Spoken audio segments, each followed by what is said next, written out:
Ready to go? Yep. In 3, 2, 1. Hey there, you, me, and DC fans, and welcome if you're new. I am the Stepson of Krypton. And I'm Mantis. And today we are coming to you with another DC KO tie-in. This time it is Justice League Unlimited issue number 14. Things are starting to get good. If you remember where we left off last time, we were in hell, and I think we're going to pick up right there. Mantis, how are you feeling about it before we get into it? You know, we're at the first or second circle of hell, I think, somewhere in there. I was hoping that we'd see a little John Constantine, but who knows? Maybe he'll show up, maybe he won't. He got an honorable mention like 2 issues ago. He did. And that was about all we got. I'm like, this is kind of his realm, but I don't know. Maybe we'll see him in this issue. What do you say we just go ahead and get on into it and see?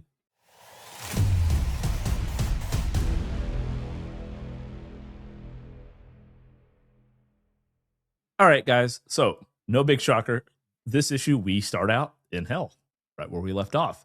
But we are down to that next tier, you know.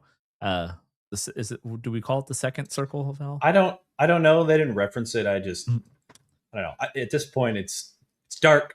They could fall into a precipice. We don't know. Well, it's funny because we started with 10 and now we're down to 7. And somehow we still have Owl Woman. Like, the fuck? Like, I would have sacrificed her first. It's fine though. But as they're walking, good old Terry there, Batman Beyond, he starts to step into some stuff squishy here. And as you just referenced, maybe it is a big pile of guano. Guano! Guano balls. Collect the whole set. But they look to Superman Blue there. I just call him Superman Blue. We can just call him Superman. But they look to him to maybe shine some light on the subject. Well, let there be light on a bunch of dead bodies. Or maybe demon bodies or their faces. It's not looking pretty.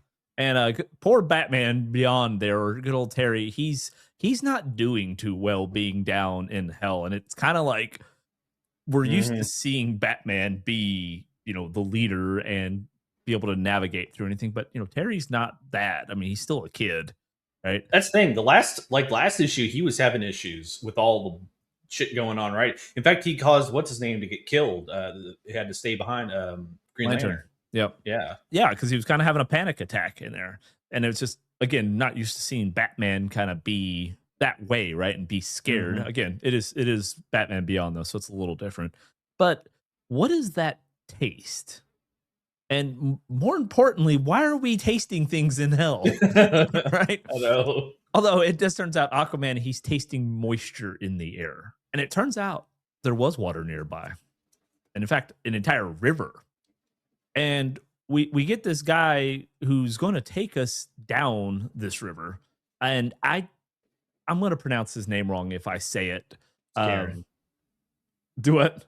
Karen. Is that how it's pronounced? Pretty sure, yeah. Okay.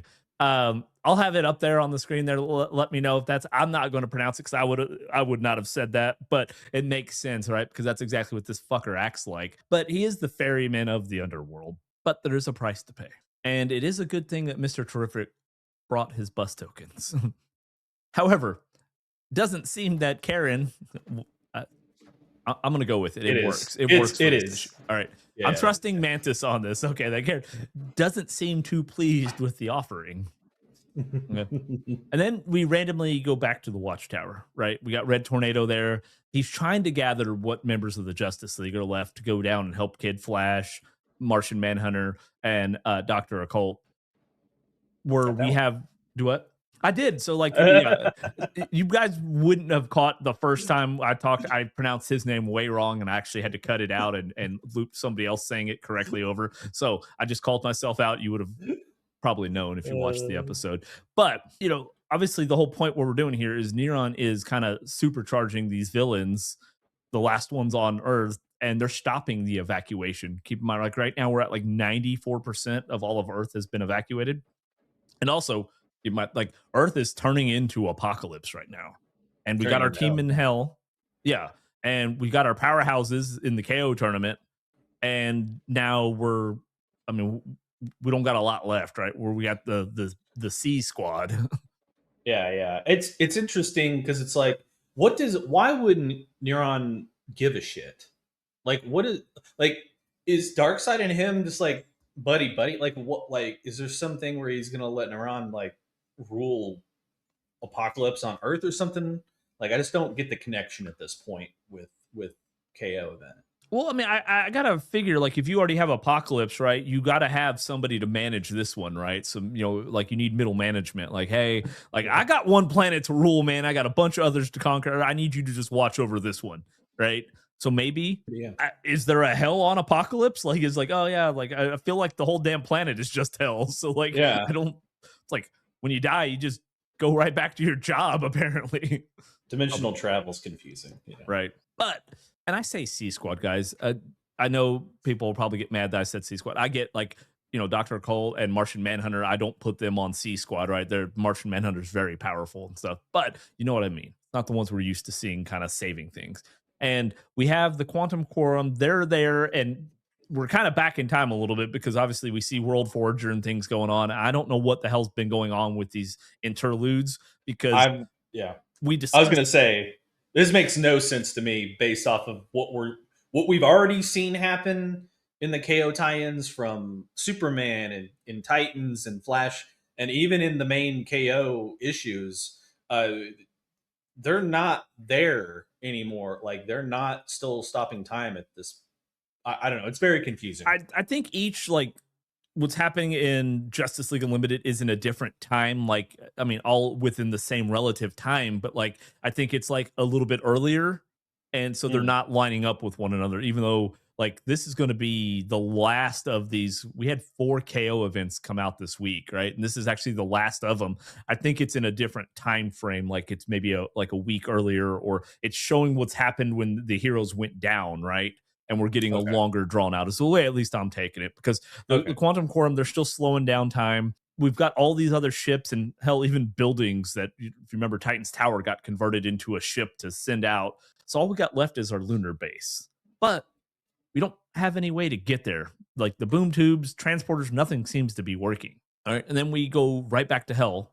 And Mr. Terrific, he's been informed by Karen here that that's not the fee that they're going to have to pay, these tokens that he had, because they're impersonal. Those weren't actually meant for him. So he wants something personal. So, of course, we've got some batarangs, got a cryo gun, we've got some nth metal medallions, we got some bracers, but there are a couple of our heroes that they aren't really carrying much personal. And if they don't have anything personal, I mean, if I'm Mr. Terrific, I look that good a shape, I would have probably just ripped the jacket off and been like, here, take this, right? And just gone shirtless. But they now have to give a little piece of their spirit if they don't have anything material to give. So obviously the biggest thing from Mr. Terrific is he believes in fairness and fair play. So he gets a tattoo removal, right? And don't know if that's going to take away his overall fair playness, but symbolizing it enough. But yeah, I mean, Karen here is basically the, Shang Tsung's soul stealer, which makes sense. Most Karens are soul stealing demons. So, well, and yeah, so I mean, like the name definitely does work, because he basically, the one person like he actually makes give up the most is Superman, because he makes him give up his hope, right? And even Aquaman's like, we need Superman. The hope is what is. And hell, I mean, that's what kind of started the Justice League, even is the Superman's hope and his belief that they could do more for the world, right? And then we kind of see, as we go to the next page, like we see, it looks like his soul is leaving his body. That your soul is mine. Your soul is mine. And Karen, like most Karens, is just sitting there enjoying that he's feeling empty and everything's meaningless. Excellent.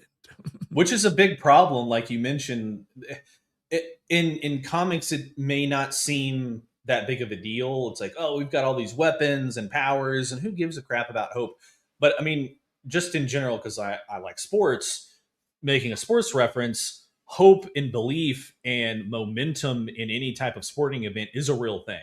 It's definitely real. That's how you come back in the second half. Yeah, it is. It's crazy because it's not tangible. Like people can't measure it. That you can't make stats on it, but it is a thing. It really does matter. Well, and think about this. What if Superman is the one to finally reach Neron, right? But then he just doesn't care. He doesn't have hope. Right. Everything's meaningless, right? Well, then is he really going to be putting up the battle? Like, so that's Yeah. it's an important thing, right? But then we don't focus on that for very long because we literally flash over, no pun intended, to Kid Flash. To run into Oklahoma City, and we kind of get a glimpse of what the condition on Earth looking like, right? It's definitely looking more apocalyptic. It's looking a little Mhm. like I wouldn't want to buy real estate there in the Oklahoma City area. Although Fire pits are the everywhere. price would probably be pretty good. But something has brought them to a standstill as we see Flash putting on the brakes pretty hard. But it's odd that we see grass. And as Yeah. we go to the next page, like suddenly they're in this beautiful looking town, which obviously is really odd because supposedly like they were heading to the worst spot on the planet. Oklahoma City, man, cannot catch a break. But I think it's still kind of bad because who paints a church green? Yeah. It's one of those. It reminds me of the WandaVision, where it's like this perfect little town, but something's just not right. Something's a little off. Definitely.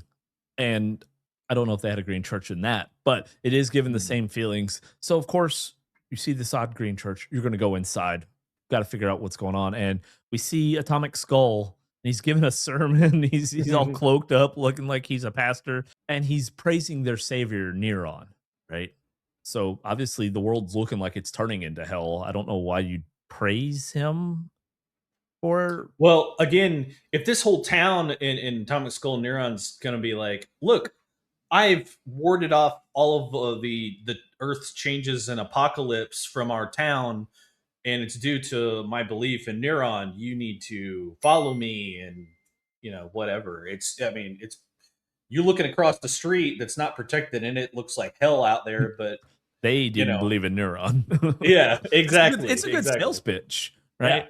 But Kid Flash isn't having it, right? And it looks like as he delivers a nice uppercut to Atomic Skull there, that they're going to have to fight to save these people's souls. A lot of soul stealing in this one. And then we get this kind of massive explosion, but it doesn't, obviously, it's to do with Atomic Skull, right? That we see the green, we see his kind of, but we get to see this and we see the holy army of Neron, including obviously Atomic Skull. But we also have Electrocutioner, we have Slipknot, not the band. We have Cyanide, and I don't know how to say that other guy's name. Sabak, Sabak. Kind Yeah, of sounds like a Mortal Kombat character. it does. Sorry, I don't know how to pronounce his name. Noob Sabak. Yeah. Right. So we do get at least a one panel of them, and then we go right back to hell. And of course, the team's kind of struggling as they're going down this lazy river here, and there's the discussion about, obviously we have several different like speed. We don't have just humans on this boat. We got Kryptonians, we got Atlanteans, we've got Thanagarians, we've got all different races. So they're all discussing about, how they all deal with and handle death and view death, right? But good old Karen isn't a big fan of how they describe like going down, like I said, the lazy river is kind of how they're putting it, right? Yeah. Karen wasn't a big fan of that. River Styx. Yeah. Yeah. So all of a sudden, this massive, I'm going to say it's a serpent, right? It's kind of what it looks like. It's a demon serpent. It's some shit out of Beetlejuice. Comes crashing out of the water. Snakes go flying all over the team. And Arthur dives in to see if he can control the beast. Now, keep in mind, if you've been reading the Aquaman series that is also kind of tied into this isn't the same Aquaman that is down in the KO event, right? That now has control of the blue and is basically god tier power. This is just regular. Well, I say regular Aquaman. This is just a different version of Aquaman, right? Well, and these are all variants, right? Like this is the whole reason why Mr. Terrific wanted to bring him down there. He doesn't give a shit if any of them die. They're gonna cease to exist anyway, right? So they're just cannon fodder. Which is why we had 10, we're down to 7 because we just keep sacrifices as we go, right? Yeah. But I don't know. It seems like Arthur's doing pretty decent because we see him at the top of this huge beast and he's like, go and I will follow. And kind of like what we were just talking about, if you've been following along in the series, that's kind of the phrase that lets you know you're going to die. All right. Yeah. All of the other ones keep saying is like, hey, like that's kind of been the game here is like one sacrifices themselves to get the rest of the team through these next like barriers and challenges. Right. So we might be down to 6 pretty soon. But it seems like the King of the Seven Seas has bested this challenge, right? And hoping that means we're a little closer to Neron, maybe, and his throne. Although that doesn't last very long, as Arthur kind of meets the same fate as Bishop in Aliens, right? Like he just gets speared straight through by this tentacle coming up out of the water, and he's dead. However, we don't grieve on that for very long because we immediately flash back over to the Watchtower. And obviously, Ted's trying to fix the transport. He's trying to get power back online to the entire Watchtower. But they realize like power's failing everywhere.